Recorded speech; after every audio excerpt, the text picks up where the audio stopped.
உஷாராரு. எது தேவையோ அது மேலே உஷாராரு, அது மேலே அக்கறையாரு. எனக்கு ஒன்று தேவைன்னு நான் எடுத்துட்டா அதை வச்சுக்க வேண்டியது யார் வேலை?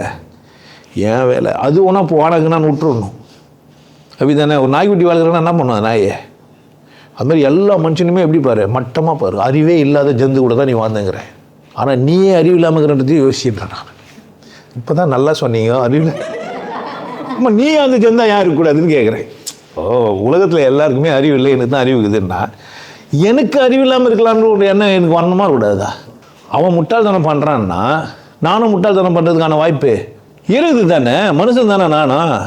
அவனையும் மனுஷனா பார்த்தீங்கன்னா என்ன பண்ணுவேன்? நீ யாருன்னா தப்பு செய்யட்டும், நீ திருந்திருன்ற. நான் தப்பு யார் செய்யட்டும், யாருன்னா செய்யட்டும், நீ என்ன ஆகிடு, திரிஞ்சிடு, சரியாக வாழ கற்றுக்கோ. பிரச்சனைகளை பாரு. பிரச்சனை வர கழிவிட பிரச்சனை வந்தால் என்ன பண்ணுறது? நீ என்ன பண்ணு, கவனமாக இரு.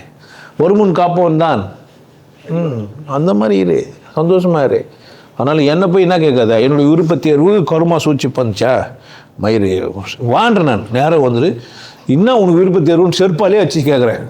இல்லை படிக்க மாட்டேன், மயிர் பிடுங்க மாட்டேன், எதுவும் பண்ண மாட்டேன், கற்று கட்டுவியா? பிடுங்காமல் மயிர் எப்படி கற்று கட்டுறது? ஒரு ஆணையும் பிடுங்க மாட்டேங்க, அது ஒட்டிக்கணுன்னா எப்படி ஒட்டிக்கலாம்? புரியுதா? பிச்சை எடுக்கணும்னா என்ன பண்ணேன் நான்? பிச்சை எடுக்கணும் இல்லை, பிச்சை எடுக்கணும்னா ஆணியை பிடுங்கணும். கற்று கட்டணும்னா என்ன பண்ணேன் நான்? அறுக்கணும்.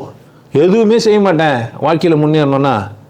அதில் வர நான் விருப்ப தேர்வே எனக்கு சூழ்ச்சியில் வந்துச்சுன்னு வர என்கிட்ட கதைக்காரர் சொல்கிறது. சோம்பேறி நாய், நீ தூங்கியே சாவற, எழுந்துக்க மாட்டேன்ற, எக்ஸசைஸ் பண்ண மாட்டேன்ற, அழகாக இருக்க மாட்டேன்ற, உனக்கு என்ன நடக்கும் வாழ்க்கையில்?